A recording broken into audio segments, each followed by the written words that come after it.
Welcome everybody. Welcome to today's Process Mining Café session. We will be talking about legacy system mining. So legacy systems are old systems that people often don't understand anymore, and process mining can be a way to bring some light into the darkness there. So it's a little bit of a technical topic, but at the same time a very relevant one. And so I'm very glad to discuss this topic here today with two experts on legacy systems. So welcome Steve Kilner from vLegacy. Hi, Steve. Hi, I am. Steve is joining us from Phoenix, Arizona, and we're truly international here today, spread out over the whole world, because our second legacy system expert is Derek Russel from Objectum. Hi, Derek. Good evening, morning, wherever you are. Yes, because you're joining us from Bangkok, right, Derek? I am. Okay, well, thanks a lot, both of you, to join us today. We will get into the topic of legacy systems in a second. The last thing I want to say just before we start with that is that all of you watching through the live stream, as usually you can join us into the discussion, right? We want to make this interactive. We want to talk with you about this topic. So on the website, just below the stream, you can just type in your name and join the chat and ask any questions that come up. And in between the session, we will keep an eye on the comments and the discussions that are popping up there, and we will bring them into the cafe session while we are going on. All right, so let's get started. Maybe it's a good idea to start defining a little bit more, like, what is a legacy system, what that actually is, what does it mean? Steve, do you want to take a first step? Sure. I think there are a few different ways to look at it. One would be that the system is based on some kind of older technology, whether it's a kind of computer system or a programming language or something that's older. That would be one aspect. Another would be that the software typically has become overly complex over time, over many years, as it's been changed, as the organization evolves and more changes get made. As somebody said, software is one of the few things that when you maintain it, it tends to make it worse. Okay. And another aspect I would say about legacy systems is typically that the people who wrote it originally and designed it may very well be gone. And so some of the original intent that went into the system is no longer there. It's poorly documented. And so some of the knowledge of the system is much less than it originally was. So those are some of the aspects of legacy systems. So maybe you just mentioned when you maintain it, it gets worse. Can you explain why that is, or do you have an explanation? It's kind of interesting, actually. There was a professor at a college in the UK who defined what he called the 8 laws of software evolution. And he looked at the things that drive the evolution of software over time, and they all tend to make it worse, okay? It was originally designed with a certain architecture that maybe made sense, but then the organization changed a little to adapt to the competitive environment or whatever, and so some patch was thrown onto it, and then more patches get thrown on. So it's no longer like architecturally sound, and so it becomes difficult to manage. And as somebody said, I think this is one of the most important things about legacy software, it's harder to read a program than to write it, which is right. Kind of backwards of what you would think. But anybody who's tried to maintain a software program that they weren't familiar with can testify to that. It's very hard to just go read a bunch of code and figure out what it's doing or what the intention was. Well, I would say, Steve, even code that you've written yourself. I mean, I don't know if you've been in this situation where you've written code yourself and you come back in 5 years, 2 years, and you look at it and you think, wow, who wrote this? I don't understand it. And you look at the top and you find your own name there as the author. Yes. But also picking up on a couple of things you said there for legacy systems, I think I would also class them as something people don't want to work on. I mean, you often find that people, come out of university these days and they want to work on the latest technology, the latest things, learn the latest things. People just don't want to work on these old legacy systems anymore. And typically, I'm from an aerospace background, so everything's had a lot of rigor behind it. Where we've actually gone through, rigorous design reviews before you even start moving to code. And I think a lot of these legacy systems were built early on to solve a problem really quickly. And the code was kind of put together and they have zero design, which for me in my career is something that's truly alien. And then the last thing you said was about them growing as you maintain it. I think the other thing that we've certainly come across at Objectum is we find systems with mixed languages. So maybe it started off with COBOL and then, okay, now we have this language and we bolt this language on. We have this now, we can bolt this on. And we find systems that are built with multi-languages, which is, I think, another big problem. I think something you said there a second ago, Derek, about there being no design. I'm working with a client now, and they describe their system as 30 years of 2-week projects. Okay. for sure, I've seen that. Yeah, for sure. Yeah. And I think also we talked about this briefly before we went on air, that I think also people don't possess some of the skills anymore. I think people are leaving universities writing in languages like Java, and they write the Java and they run it and a page comes up on the screen, and they don't even know what goes on behind the scenes. I think there's fewer and fewer people these days that know about how computers work in terms of assembly code. I mean, how many people write assembler anymore, or even know what the compiler does? The fact that it turns a high-level language into assembler. I'm not sure how many people even understand that process anymore. So I think that's not a bad description, Anne, of what we think a legacy system's all about. Yeah, right. So it's a lot of things, right? It's old software, but it's not just about that paradigms shift over time, and you can't just update the system to make it new according to the new paradigm. But it's also languages and. Yeah, so and I think you said old languages. I think you can probably put old people in there as well. Yeah, and it appears to be a little bit broader than maybe. Yeah, so for example, on LinkedIn, we had a little bit of a discussion after the article that you wrote about your approach, Derek, 2 weeks ago. That once that was published, people had some discussions about what is a legacy system. People are always putting up these photos of mainframes, but it's not just mainframes, right? So would you also agree it's broader than that? Absolutely. I mean, yeah, you're right that we do the same thing. We put up a legacy system. We try and find an old black and white picture with the tape reels on it and this kind of stuff. Doesn't necessarily mean that. I know applications that run on Windows machines that they're critical to the business. They can't really replace them easily, but they're kind of, even VB is obsolete actually. Visual VB, Basic is sure. that? VB is Visual Basic, or?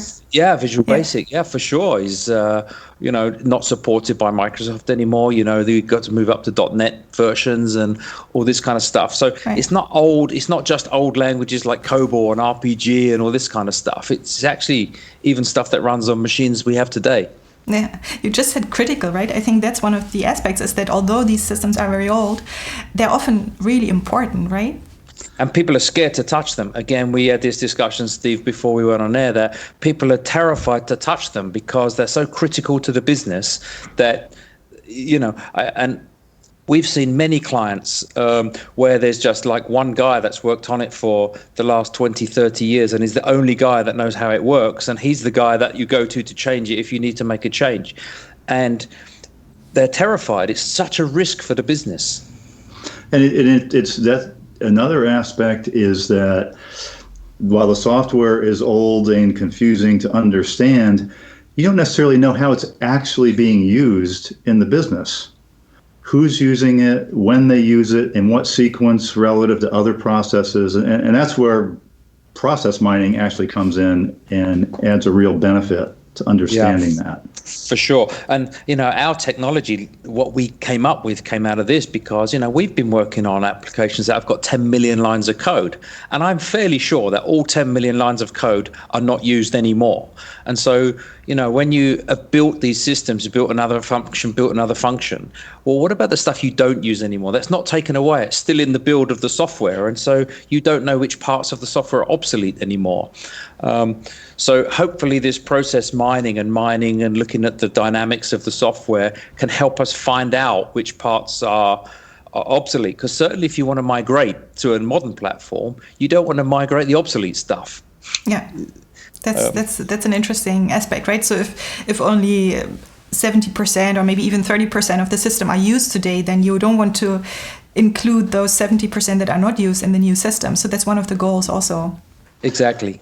So I got into this after running, we had a 3-year project for a large insurance company to enhance their systems. And what I found in that project was the challenge wasn't writing the new code. It was understanding the existing code. Yep. And that continuously caused us problems in the project of going over our estimates or making mistakes with the system that we weren't expected. And so I came out of that kind of intent on learning about how can we understand the systems better. And first I got into tools that analyze source code, which is kind of the most common approach. And that's called static analysis, where you analyze programs that analyze software, basically. And at some point I realized that doesn't really tell you the whole story, because it doesn't tell you how it's being used. No. Who uses it, when they use it, and what sequence it's used. And that led me to what's called dynamic analysis, of which process mining is a part of that. And I found tremendously illuminating. And when I put this information in front of clients, their eyes just go, oh, that's what happens in the business. Maybe just before we get into the process mining possibilities in this space, I'm curious to understand a little bit more about how is it, if you're just looking at the legacy system space and the challenges that companies have with those old systems that nobody understands anymore, how do people work with that? So you just mentioned code analysis. Is that the way this always works, right? Also maybe looking at the comments from the community, maybe we can address them on the way. So talking about old technologies, one viewer is asking whether that includes databases. So I'm maybe also curious, do you think databases are included? Yeah, 100%. Yeah, I mean one of the, so for example, if you're going to try and migrate a legacy application, the databases are a huge part of that. And picking up also on what Steve just said about using process logging, process mining for trying to understand what the system does. Obviously, if you are going to migrate a new system, you don't want to do it in a big bang approach. Maybe you want to actually do it piece by piece. And understanding what those pieces are and how big those pieces are is actually a really difficult problem. And a data-centric view based upon those databases is actually a really good approach. But the problem is, if you wait for the day you turn the old database off because you've now migrated it to the new database, that day will never come because people are scared of that day. So I think you need to take a process whereby you can actually run the new database and the old database in parallel for a while so that you've got some kind of regression, because it's actually very risky to turn that old system off if you haven't fully tested the new system. And you've seen lots of examples of that in industry. I mean, the UK National Health Service was a really good example of that migration not going very well. So I think, taking the database is a you must do that. That's a really interesting point. So in the let's say the best practices in this space, it's one of the things that you would be just looking at this project step by step, right? Not all at once. There's not this one point when the project switches over, but you really deliberately take this kind of incremental approach. Yeah, and somebody smarter than me came up with a really good analogy for that. And it's an analogy that probably everybody will understand. Imagine you think of your legacy application as a pizza. and you take a slice of pizza and you pick the pizza up, you're looking for the slices of pizza with the minimum amount of cheese hanging down onto the other pieces of pizza. You want the one with the minimum amount of dependencies. Okay, so one of the approaches, actually, if you can go from the database approach, is you want to look for those pieces with the minimum amount of dependencies back to the software. And I think that's a really good analogy. And this is something you would do through code analysis? We do this through building a static model, building a dynamic model, because without the dynamic model and the execution of the code, just like Steve says, all you're really doing is building a picture. Now, that picture is a good picture. Don't get me wrong. There's nothing wrong with a static analysis picture. And if you want to start doing traceability, so you want to look at something and actually look at the dependencies up the tree, a static model is very good at that. But if you start doing that with object-oriented languages, for example, that doesn't work, because you have things like polymorphism, and you can't do static analysis and understand which parts of the system are executed purely by doing a static analysis. So the dynamic analysis, you must do that, and then start performing some kind of an analysis to start looking at those pieces for sure. I would also say, I mean, in a sense, it's not really the software code that matters, it's how it runs the business. For sure. How it drives what people do in their work and helps them, or does things automatically with your customers or business partners. It's the activity that's what really matters, and that only comes from the dynamic analysis. Yeah. What we actually do, Steve, at the beginning is we normally build a use case model, and that's normally built by sitting and talking to people. Before we even start looking at the code, we actually we go and talk to the people that are using the code, and we talk to the systems analysis, and we try and build a use case model to understand what it is the system does. I don't care how it does it. The analysis and the dynamic and the static analysis will do that for us. But what does the system do? And we start by building a use case model and connect everything to that. Right. And we'll actually see an example of that, right? A small example, so we can a little bit more understand exactly how you're doing that. So just a little bit later, we'll be looking at that. But before we forget, I have one more question also coming from the viewers right now is still thinking about, like, how does it in the traditional way? How do you understand legacy systems, without cross mining, and what are the best practices in this space? Does it play a role for the old system if there's no if there's no documentation and vendor support anymore? Do these systems usually still have support? Is there documentation, or does this play a role? I mean, we've worked with clients that have got huge cobalt estates, for example, and I'm talking millions of lines of code with no documentation, and very few people that know how the system works anymore. One of the other things as well that we maybe should have mentioned is there's actually also sometimes a reluctance to move away from the legacy system, because the people that are working on them at the moment fear for their jobs. They don't want to transition to new technology. So quite often we've been alienized when we go in there, because people think that we're trying to take their jobs away from them. And you're not talking about the programmers, right? You're talking about the users who are using the system, but maybe they know how to use these screens in this particular way? Or I think more the developers. I mean, because people that are users can often transition from the way it works now to another way. But the people that are maintaining these systems, they're at the moment, they're key employees. They have a very important role within the company, and you migrate the system and that importance disappears. That's not good for the business, So, but, traditionally, if there's no design documentation and there's no automatic tools, the bottom line is hard work. And anybody who thinks that there's some mechanism and there's some magic button they can press and it'll all automate is not true. Sometimes you have to use your brain, and it's hard work. It's not an easy thing to do. It's true the developers would be threatened, but I think also users recognizing that typically if you're going to replace one of these systems, it's going to involve changing a lot of business processes, especially if you're bringing in, ERP systems like, say, I guess SAP. You're right, yeah. There's going to be a lot of process reengineering, and that's Sometimes to your earlier question, and that's sometimes a starting point, kind of like Derek was mentioning about use cases, doing process mapping of the current business processes. And that's where process mining, I think, is a tremendous tool to add to that. Adds a lot of value to that. But some of these projects involve really business transformation.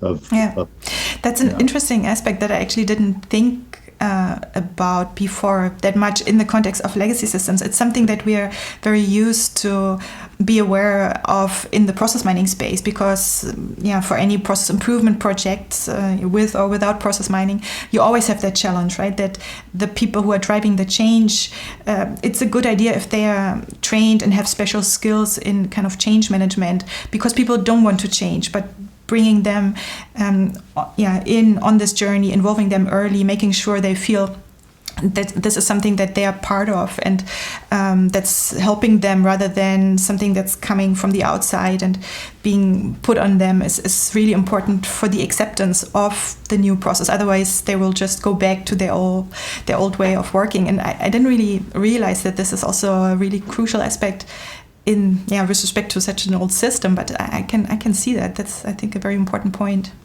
It's probably where a lot of the value is to be gained in these projects of replacing a legacy system is business transformation, because you have processes that were designed around who knows what 20 years ago. So you need different skills, not just technical, but also project management and change management skills on the team to do it well. Right? Yeah. Maybe one other additional kind of follow-up question to what we discussed before, like the traditional way of analyzing legacy systems. One of the things I think, Derek, you were mentioning is that you have to do it iteratively, not in one big step, but in many smaller steps, and that you're looking at dependencies. So to isolate maybe certain pieces that can be replaced, and then moving bit by bit in this direction. Now, this is within the system. So one of the questions coming from the chat is like, how do you do this if the legacy system has maybe hidden or unknown integrations to other systems? So it's about these kind of connections, but outside of the system itself. Is that something you can talk about? So I mean, this is exactly why we talked when we were talking about what a legacy system was, about maybe having mixed languages where they had other things bolted on over time. One of the reasons we developed the technology we developed was so that you could actually have the same technology for analyzing multiple different languages. So, if your application is built with like a COBOL and RPG and other technologies, we think they're trying to deal with all of them the same way is the way to go, not use one tool for this part of the system and one tool for this part of the system. So it's the edges, the edges are very important for sure.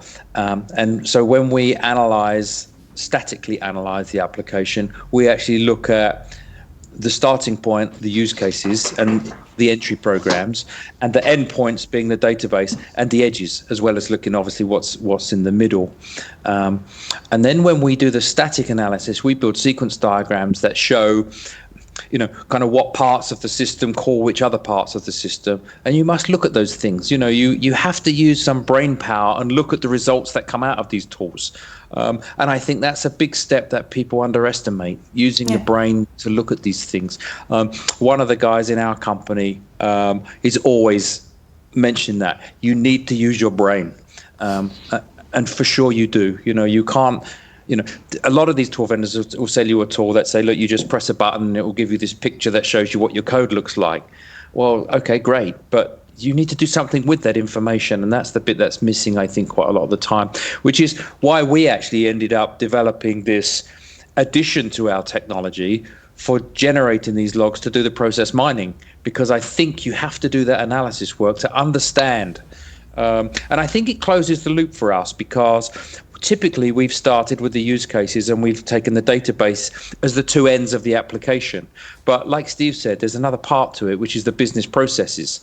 And I think that was a part that was missing from our technology before. And we've really understood that now, that through the dynamic analysis, if you can generate those logs and look at the business process model, you then end up with what the system must do, what the interfaces and the edges look like, and actually what do the people do with the software. I think you need all three of those pictures to get a perfect picture across the landscape, let's say.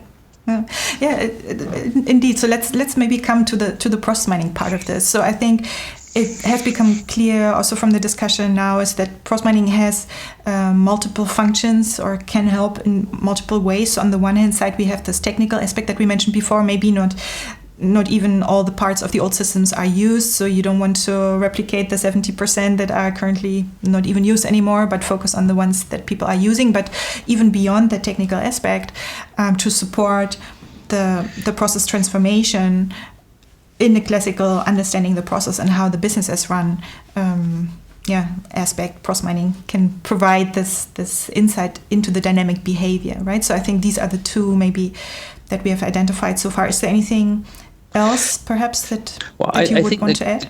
The question is, why do you want to do the business process mining as well? Yeah. It's okay, it's great to do, but what are we going to do with the results we get out? And I think they have a number of uses.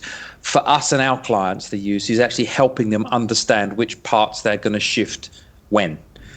Because there may be critical parts, like we must migrate this part first, and understanding from the process perspective what those parts are and which parts of the legacy system implement that process, I think is really key. So I think business process mining has a really good project management feed as well. Yeah, prioritization, for example. And I think just a view into the actual work activity in the business that is otherwise can be invisible.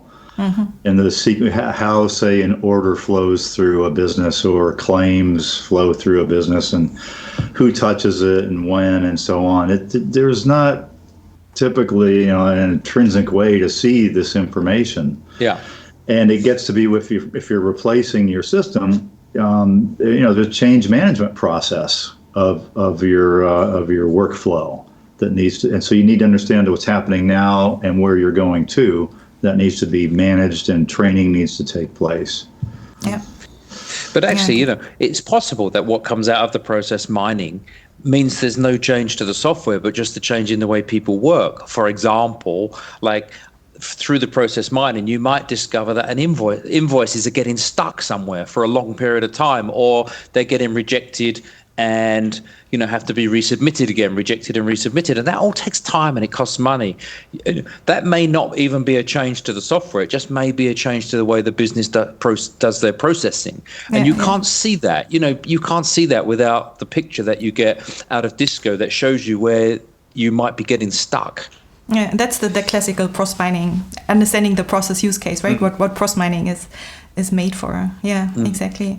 So, if we want to apply process mining, then the next question is, of course, how do we do that, right? And there's, there are different approaches to do that. For example, quite early on, I had actually, I saw a nice example. I can, share the pointer when we publish the recording in a week or two. I'll include those links for those of you who want to take a look. There was, I think, as early as 2011 or 2012, we had a case study on the blog where an Australian consultant who was working for an Australian government agency, he was working with PROM. He knew about process mining from the research world, and they had these systems they were running there and nobody understood how they were working, and they had to document because they wanted to replace the system. So it's exactly the use case that we're talking about here. But what he saw is that this system, this particular government system that he was looking at, actually did have logs. So they created apparently some form of transaction logs, maybe workflow logs or something that were quite suitable, more or less exactly how the way they were recorded. They could immediately transform them just a little bit and use them to discover the processes, and then they were able to do something that would have taken them months to do manually by inspecting the code, by just analyzing the transaction logs. I mean, that's the perfect situation, of course, that you have log data that is that usable. But I think still, even if it's a little bit more difficult, looking at existing logs, either in transaction logs or in databases, creating event logs out of these existing systems is one of the ways that you can go, right? And do I remember correctly, Steve, this is also the route that you took when you looked at some IBM systems a few years ago. Is this right? So it started out looking at the log information that was available in the system as a means to track how things like orders or purchase orders flowed through the system, the sequence of events and the timing. And then so that's kind of one whole category as a source of information, or in this particular case of the IBM systems, any changes to the database are written to a log file with the timestamp and who made the change and what program made the change, and then an image of the data that was actually changed. So that's a really valuable set of information to understand how, say, an order is being processed. An order may be represented in 50 different tables in the system. And if you have logging information from all those tables, you can pull all that together and do your typical kind of data organization and cleansing. What kind of system were you looking at? Can you? These are IBM systems. This is for like a large retailer,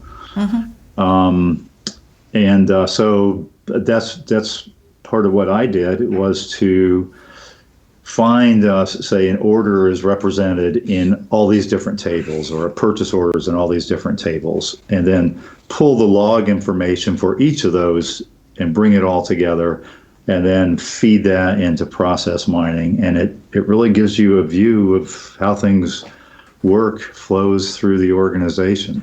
Yeah, and you actually brought us an anonymized sample from exactly this type of IBM system type of data that you can get out after this transformation. So right, we can actually share it here with the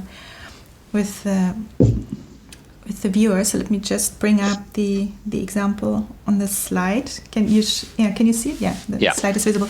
So this is what you were explaining before, right? So this is kind of the database. Is it really like database transaction logs or something? It's a log of all the changes to the database.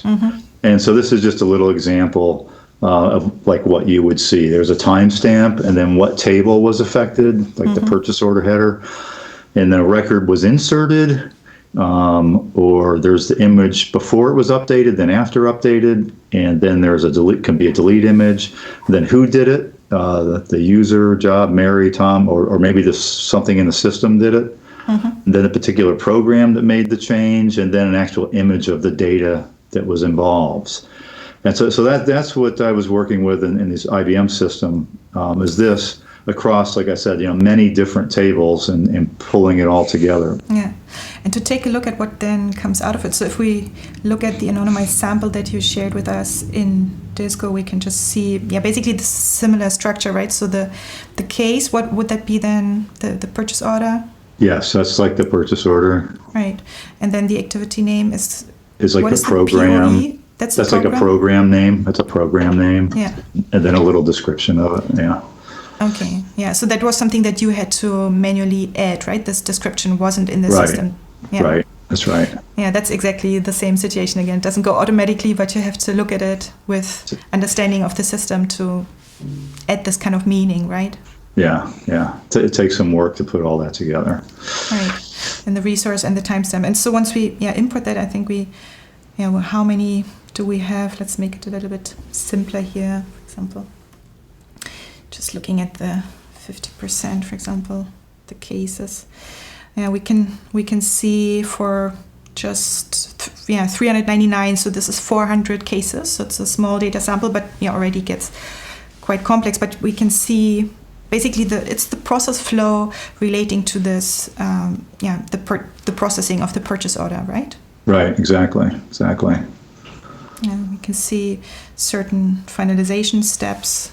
Also, some of the steps appear to happen all the time or almost all the time, and there's some lower frequent ones like item maintenance. Right. So if you're familiar, I mean, if you're in this particular organization and you're familiar with the purchasing process, you look at this, and you're going to see some things that maybe you didn't understand. Like you just mentioned, they actually do item maintenance sometimes as part of this, very occasionally, and some other things. And so seeing the steps and also seeing the relative frequency of these things really tells you a lot about what's going on, how people process purchase orders. Yeah. Yeah.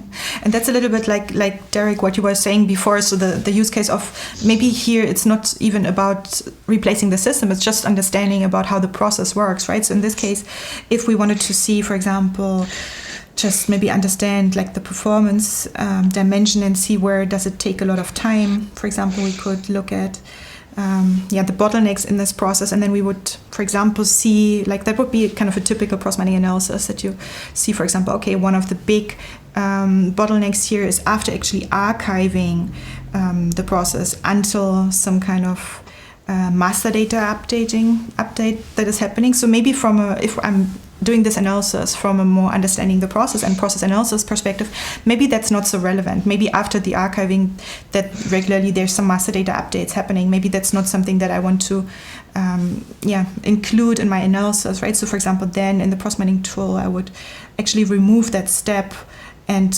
focus on the other steps. And then actually the bottlenecks that are now relevant for this process come out much more clearly, right? Where I can see, for example, if I zoom in a little bit, there's appears to be like one of the two biggest bottlenecks before some kind of revisions. So there seems to be some rework going on here, and here there's some kind of scheduling and receiving stuff going on. So so I think this is a nice illustration of a classical kind of cross-mining use case, maybe looking at it with synchronized times just to see. And I think what Steve said was important. I mean, when you look at these pictures, if you're not in that business space, they kind of don't make a lot of sense. But if you are in that business, those pictures make a lot more sense. Because people start to understand the language, and we do this, and then we do that, and they can probably spot their jobs and what they do on those diagrams. So I think these diagrams make a lot more sense to the people in the business that they're modeling. Right. Yeah, and then they look at one of those things and they say, well, who did that, right? Yeah. That's when you can drill down and go back and look at the data and say, oh, it was this person on this date, and this PO, why did they do it, right? Yeah, so that's a classical, indeed, the cross-mining use case where we want to understand not how the system is used necessarily, but mostly like how's the process running and where can we improve it. And that's something that is possible even for IBM systems. Well, although the data isn't readily available, right? That's basically, I think, the main point here. Yes. But then the next question is, what do you do if you don't have any data at all, right? So this is where you have to do some sort of instrumentation, and this is, I think, the approach that you were describing, and Derek, where you already told us that you basically start with a use case model, right? So this, I have the image up here. Maybe you can talk us through the approach a little bit. So this diagram here is showing us at the bottom a use case model. So we would talk to the business and the analysts, the users, and we would build a use case, which is those elliptical symbols at the bottom with the name in the middle, and they specify what it is the system is supposed to do. What we then do is we have developed parsing technology. It parses source code, but it does more than just parse the syntax of the source code. Because we work with the customer, we can understand how they've written the code, because it may be written in a language like COBOL, but COBOL's not used the same in every different company. People employ it differently. Maybe they have naming conventions, right? And a typical static analysis tool doesn't care about naming conventions. It just cares that a COBOL program has a name. What we can do is we can actually make meanings out of those things. So by talking to our clients and looking at naming conventions or coding standards or something like that, we can pull extra information out from the application. So this diagram you see here is the use case model, and then we've parsed the source code and built a model in UML. Now this is in Sparks Enterprise Architect, which is one of the many commercially available UML tools on the market.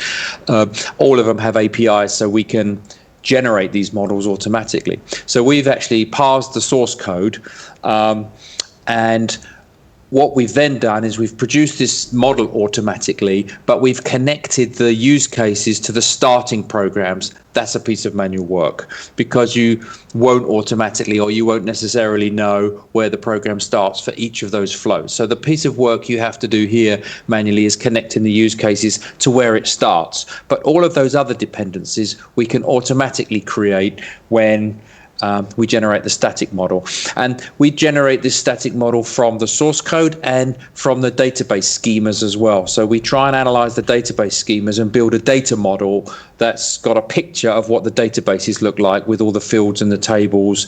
And if they have the queries and the stored procedures built into the databases, we look at those and we can put those in as well. So that diagram there is a typical static analysis picture connected to a use case model.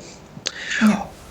What we then do, have you got the next slide there? And yeah, so what we then do is, at the same time as we parse the source code, we actually understand where all the beginning of all the programs are, the beginning of each of the operations, where they start, where they end. And we instrument the source code, and we put a little marker in there that calls back to us and says, I'm here now, I'm here now, I'm here now. So in a we basically keep a record of all the modules, all the operations that are available, the line number they are, and all the information about the source code. We keep that, and then we instrument the source code. And when we run the source code, we can then capture that information in a log and produce a sequence diagram like this. So this is a dynamic picture that shows messages passed between objects over time. So this is effectively showing one program calling another program over time. So this is an incredibly valuable picture that actually shows how the code actually executes. That's the first dynamic view, right? Where you have that's the first dynamic view, yeah. And again, that's an automatic step. So there's no manual part here. We instrument the source code when we analyze it, and then we recompile it, we run it, we get a log, and from that log we can produce these dynamic pictures, let's say. So just to clarify, so it's a mix of some things can be automatically extracted out of the system, but then you also have, like we discussed before, you need to understand the use cases, but also based on the domain knowledge, you do these annotations, right? So this is then after building the dynamic model. Actually, so this is a manual step, right? Yeah. So what we next do, Anne, so that picture you saw there is an automatic step. What we then do is we annotate that sequence diagram. Yeah. So this is where you have to do some work with your brain. So we look at it, and somebody who understands the software can annotate it and say, okay, that operation call there represents the start of a process. Okay, and we can mark that up in the model. So we've generated a profile for the model, so it's easy for them to do it. We actually just apply something on the model. We give them a little text box where they can put this process name in, and that actually goes into the model. So we can start annotating the diagrams. A little bit like Steve was saying, the work he had to do was with the database to put the descriptions in there so that you can actually understand. Yeah. Okay, here. So for example, this is a hotel management system, right? The example that you were using, a simple hotel management system. So for example, one of the steps that a person might want to do from a user perspective with the system would be to make a reservation. So that's why here on the right side in yellow, you would insert make reservation as the activity name that you would want to see. Yeah. Right, and so should we show the next? We would put a little marker on the line to say this is the start of a process. When you do that, you get that box, and then you can actually put the name of the process in there. Right. Now, once we've done that, we then use the information from the sequence diagrams to re-instrument the source code again with our business process logging information. And then we actually instrument the code again, we build it, and now we can run it. And now when we run it, we can actually capture all of the markups that we put in that dynamic picture and produce a log. And the log that we produce is very similar to the log that Steve showed you, with everyone has a case ID, a time, the start of a process, and all these kind of things. So as you use the system and you make a reservation, it automatically produces this log. Yeah. So in the instrumented system, right? So the system is running exactly as it's before. It's behaving the same way, but it has this built-in instrumentation so that now when you press this button, for example, new reservation, it triggers the make reservations step, because that's the meaning that you have attached to the instrumentation. And then that process log is what we then feed into Disco, which I think you have a picture of, something like this. And then from that step, we can kind of build a picture like that. I can't really read it very well, but make reservation there. Yeah, it's on the right. And again, interestingly, when we ran this, it was interesting that you suddenly started looking at it and go, wow, I didn't realize how many reservations were cancelled. Yeah. Well, you can do something about that. Why is that? Well, I don't know. Why is that? But and again, the lights come on. You suddenly get a picture about what's really going on. So that's a really quick overview of how we generate a process log if the legacy application doesn't have logging information. Yeah, thank you for that. And it indeed, it shows, I think, again, both use cases. So the one use case is understanding the system, like, do we have why are we canceling so frequently? Or like in the purchasing process before, why are we making so many revisions? But also, like, completely correctly, like someone from the chat added, it's not just that, but you can also see which programs are more used and which are less used and which are not used at all, right? So I think it appears to be in this legacy system space. We always have this kind of dual use case where we, on the one hand side, can understand how the system is actually used, which parts of the system are used, can we actually improve something about the process? Yeah, I mean, another thing that we done with that dynamic picture that you saw, because we now know what all the operations are and we know which ones have been executed because it calls us back and says, hey, I'm here, hey, I'm here.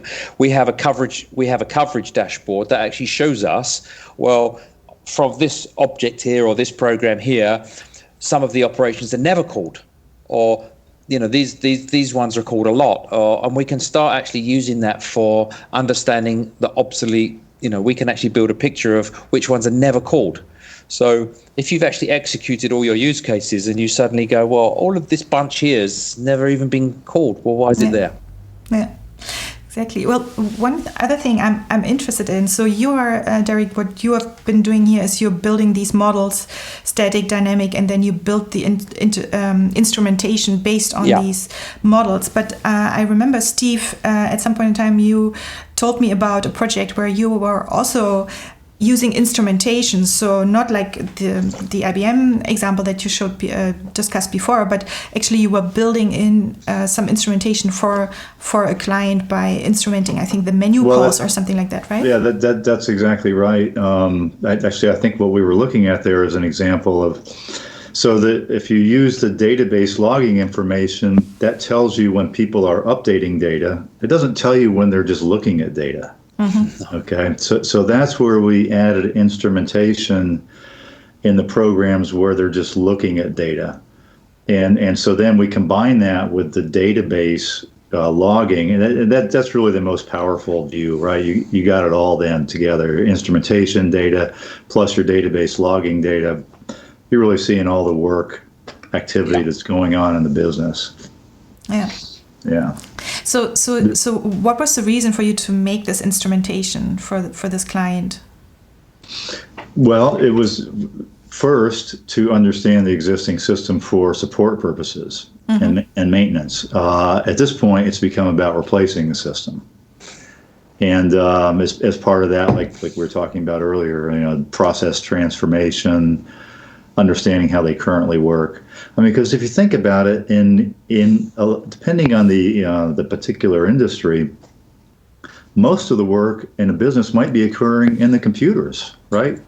Not done by people, especially like in financial services. Oh yeah. That's right. Most of the work is done in computers, and so this is where all the information is about what's happening. Yeah. You're absolutely right, actually, Steve. We did a big job actually on a bid COBOL application, and we ended up actually with a big piece of work that we didn't really think about in the first place, which was all the batch processing.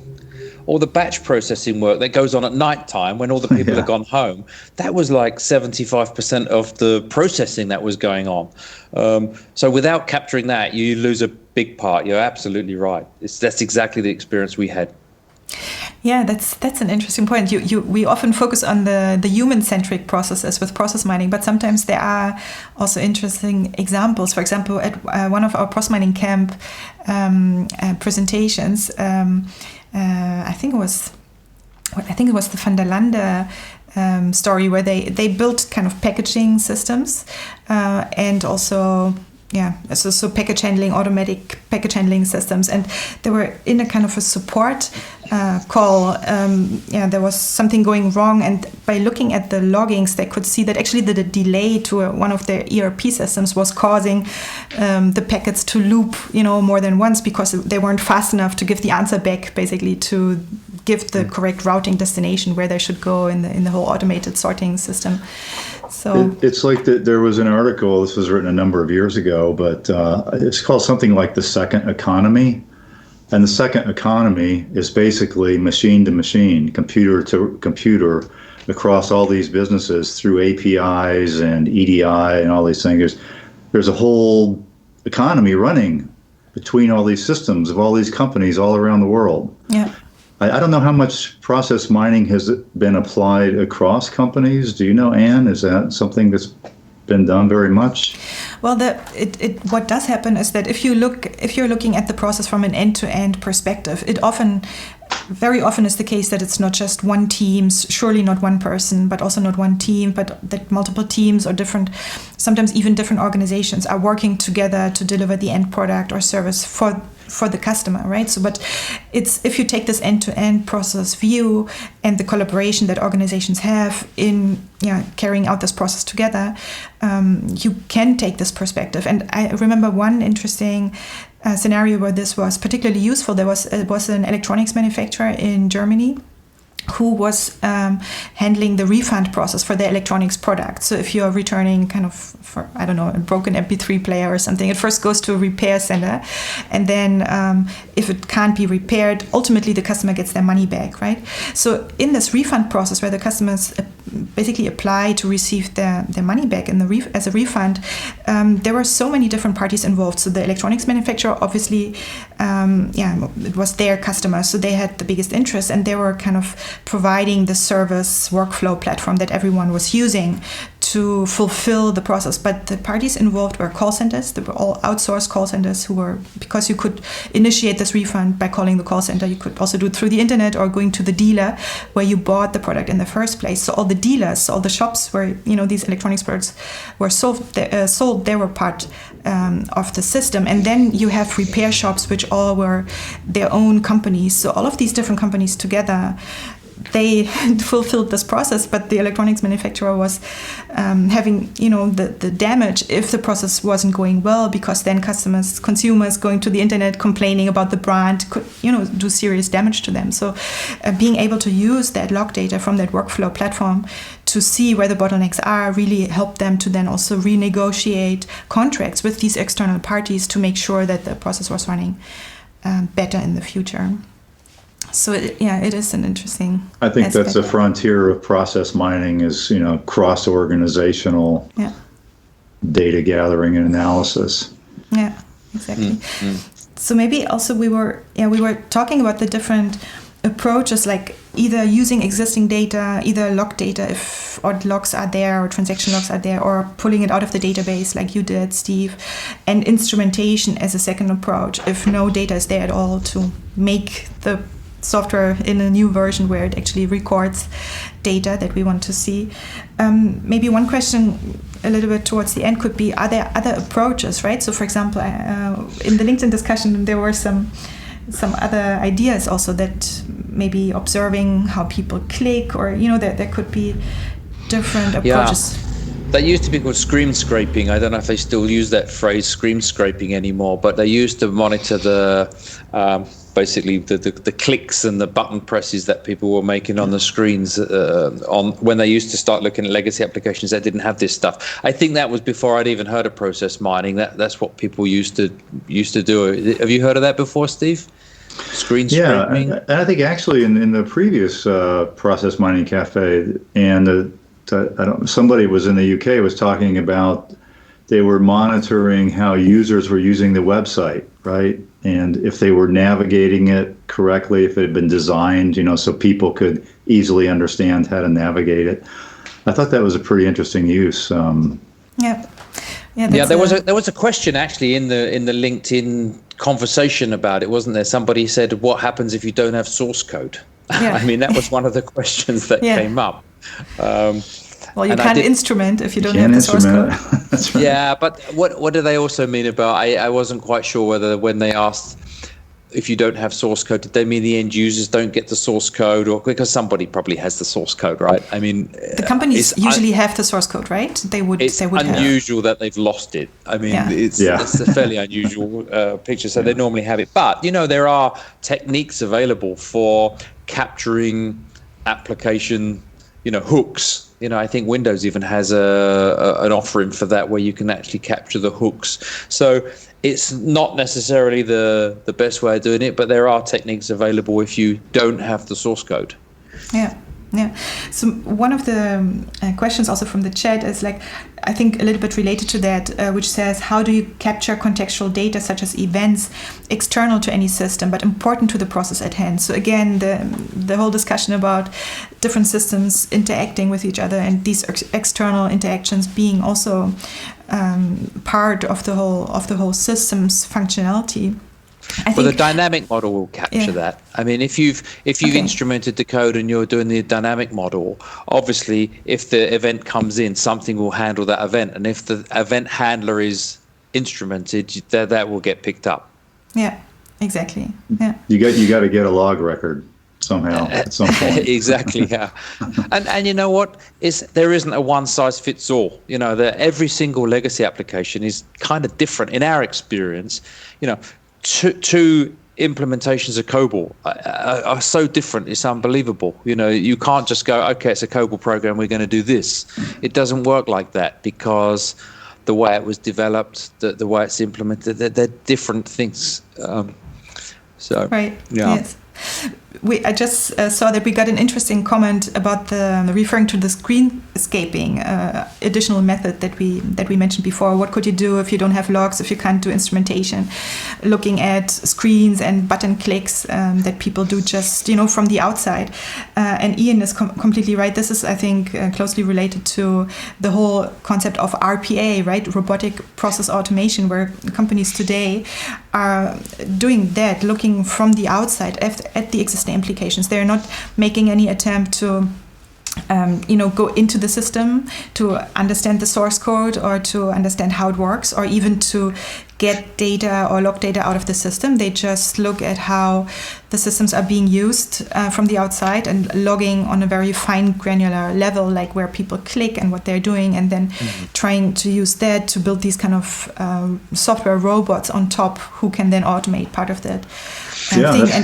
That's a very interesting idea. I mean, you were asked a few minutes ago, Anne, is there another approach besides logging and instrumentation? I think there you go. There's a third approach. Yeah. So that's exactly. I think that's the third approach, and that's what companies are doing today more and more. One of the challenge then is that you actually before you can do process mining, you have to do something that is called task mining, which is basically a pre-processing step, because the data that you get from these kind of RPA logging environments is very detailed, and you can imagine that very easily, right? Every time you click, you fill in a field on some kind of screen, or you click a button.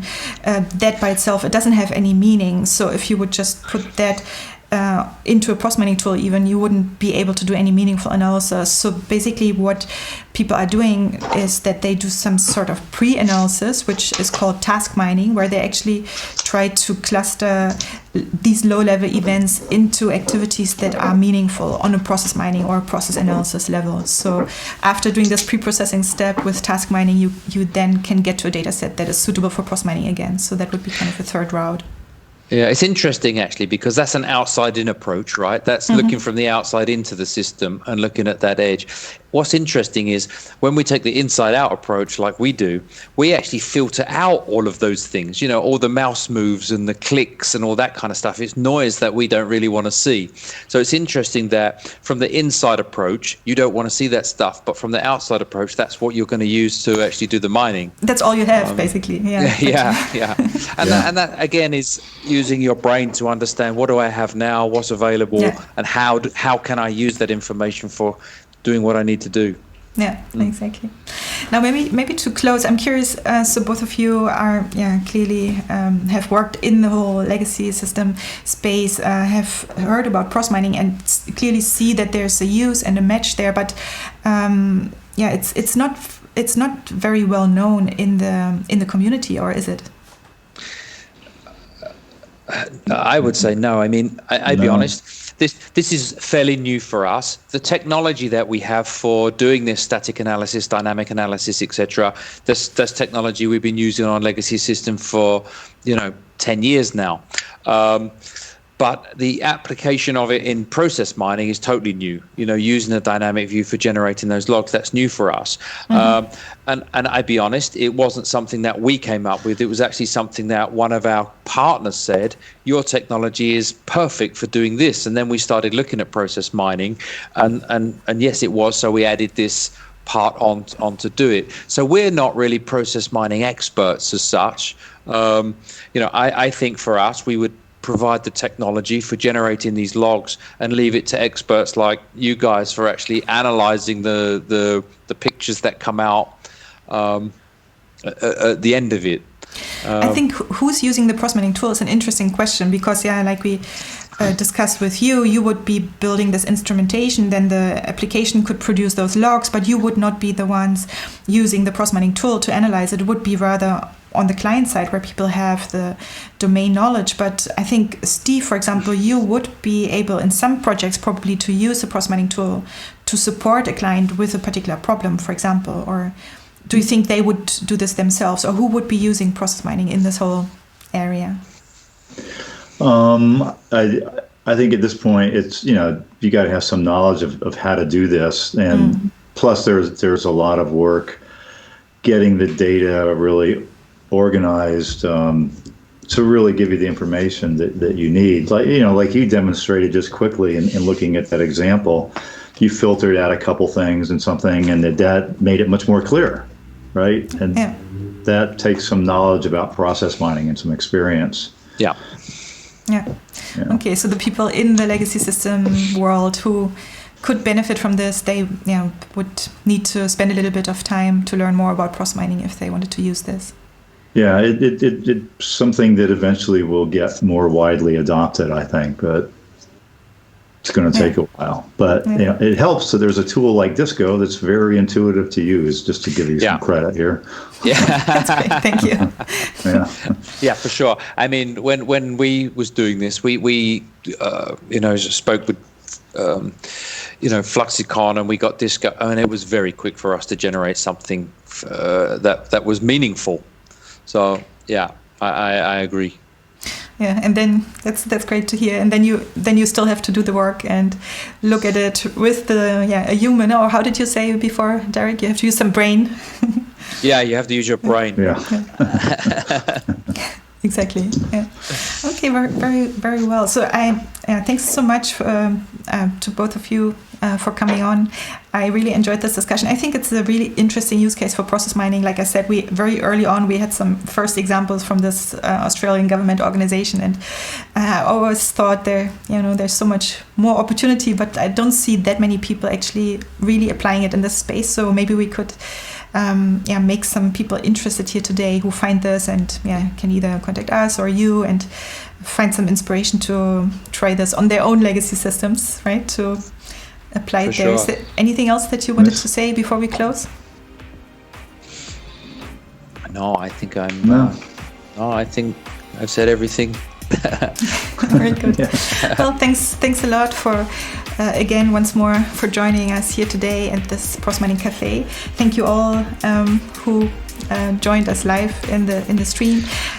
We will publish the recording 1 or 2 weeks from now on the blog, so keep an eye on that if you want to rewatch and include the links that we were mentioning throughout the session. And we will be back with another Process Mining Café about 1 month from now on Tuesday the 23rd of March, and we will be talking about process mining in healthcare. Thanks. See you then. Thanks again, Derek and Steve. Thank you all for watching. Thank you. Bye-bye. Thank you. Nice to chat with you, Steve. Yes, you too, Derek.